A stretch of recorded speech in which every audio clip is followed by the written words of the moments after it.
Naririto tayo sa napakagandang simbahan dito sa Santa Ana, Manila. Ito ang simbahan ng Nuestra Señora de los Desamparados, Our Lady of the Abandoned, ina ng mga walang kukup-kup. Ito ang simbahan ng inang mapag-ampon.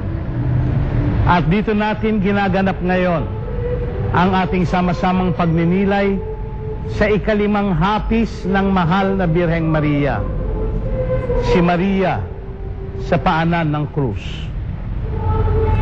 Mga minamahal na kapatid, dito natin masusukat ang kahulugan ng salitang katapatan. When all other friends of Jesus have decided to abandon him for fear of being implicated, of being arrested, si Maria na kanyang ina ay nanatiling sumusunod.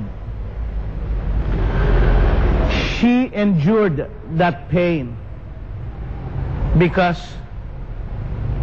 she loved Jesus so much. Para kay Maria, wala siyang hindi susuungin, wala siyang hindi tutunguhin, walang hindi aabutin. Makasama lamang ang kanyang anak, makaramay lamang si Jesus sa kanyang pagdurusa. Doon nakatayo ang isang babaeng nagmamahal. Mary experienced also how it was to be crucified, sapagkat nalalaman natin na anumalang maramdaman ng anak, ramdam yan ng nanay. Habang pinapako si Jesus, ipinapako rin si Maria. Habang pinapatay si Jesus, pinapatay at namamatay ding unti-unti si Maria.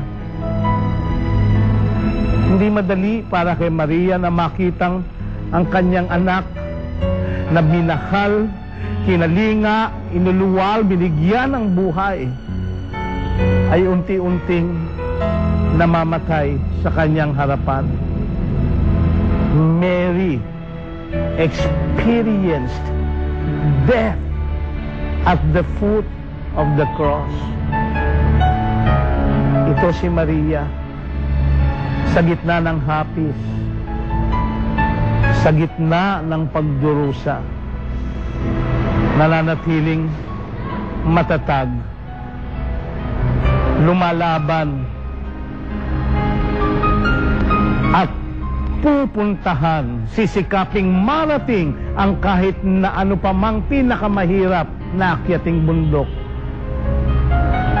Malaman lamang ng kanyang anak na siya'y isang inang nagmamalasakit at nagmamahal.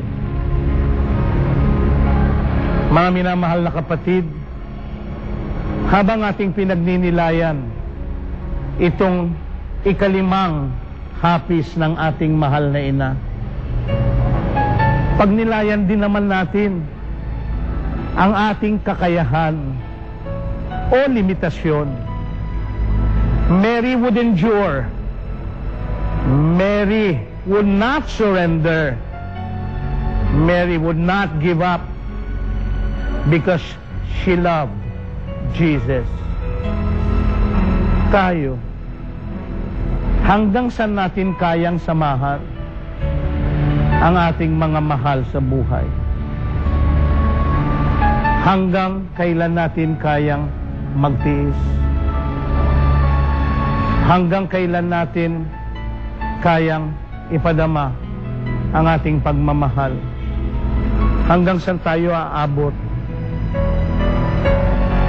Hanggang saan ang kaya nating danasin, makasama lamang, makaramay lamang ang ating mga mahal sa buhay.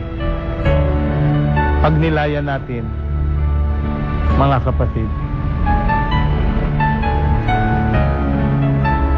Ama naming mapagmahal, tinuturo sa amin ni Maria sa pamamagitan ng kanyang panglimang hapis ang tunay na sukatan ng pag-ibig. At sana'y kami rin, tulad ni Maria, ay manatiling tapat sa aming mga mahal sa buhay.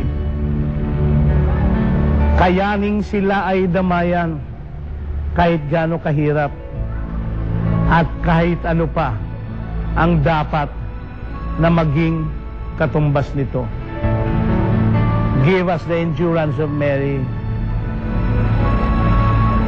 Give us the loyalty of Mary. Give us the determination of Mary.